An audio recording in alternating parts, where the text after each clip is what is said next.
Hi, everyone. This is Amy from Irigenics, and I just want to take you on a quick walk through the new Ancestral Eye Trait Report that I'm so excited about. It is part of the new My Eye Mag for 2026, and going forward, I wanted to bring a little more information together and give people just a little deeper dive into their ancestral experience regarding their eyes and what they're seeing in their eyes.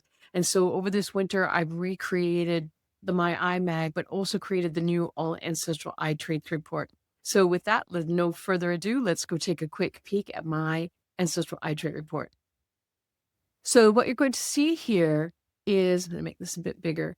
This is my Ancestral Eye Trait Report. Now it is 54 pages and it's a little bit longer because of the fact that I have two different colored eyes. And so with that, we're going to get reports about my amber coloration as well as my blue coloration, and also talking a little bit more about heterochromia. And so as you see, we're going through that. I have the connected eye structure for the time that I was born.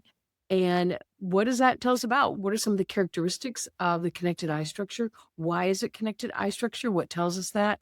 And telling a little bit more about the connected structure, but showing how it can show up in different colored eyes and different textured eyes.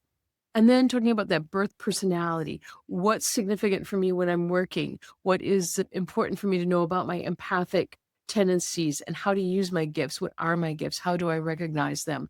And how do I show up in relationships, and what people are a good fit for me and what are people that maybe are a little bit more energetically difficult for me. Also talking about self-care. What's my best way to relax and care for myself?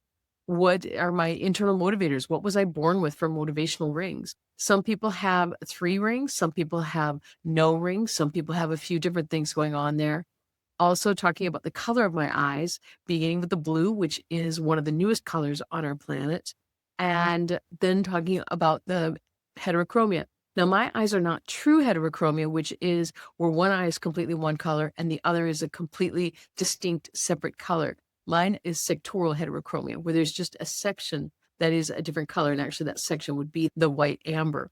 So much more to tell you all about that, but it's all good. So also about how to read your own treasure map. How can you read your own eye? What things are you looking at? What does this squiggly line tell you about your eyes? Notice how different it is in each of these eye photos. Everybody's is different. What are we learning about you there? What about introversion, extroversion? And when you were born, what would we have known about you from the very, very beginning, where we could have known better how to interact with you during your infancy and young years? And let's talk about pupils. What do the pupils tell us about us? They take shape by age 2 or 3, and that's pretty much finalized unless there's a condition or an accident after that, an injury of some sort. And this just shows that I've had a shift in my personality from that original connected personality to now what's called the connected performer. And what does that mean? How does that show up? How is it different for me in work, in relationships, in self-care? What does that performance aspect add to me? And what should I be aware of? Also, what about ancestral threads? When do you see something that looks a little different in your eyes? What else may be in there that you're wondering about that you can find out all about here, about cross fibers, about the 12 o'clock position in the eye, about postage stamps that show up in the eyes? What about furrows and channels and creases? And what about that eye photo? These are all the exact same eye taken with different lighting and different exposure. How do you do body sensory meditation? What can you see on my television show? The eyes have it. Also, what about those repeat patterns? How do you work with this ancestral information now that you've got it? How can you start interacting with your ancestors to resolve challenges that have been in your family line for many generations? Also, what about the ancestors within books? Which one would be the best one for you? What book is going to give you the most advantage to working with your ancestors? And then wrapping up with a few final notes about your ancestral traits and your ancestral origin, in this case, mine, because we used my eyes for the example today. Can't wait to see you at one of my upcoming shows. And please know that readings are available online. I just need you to send me high resolution photographs.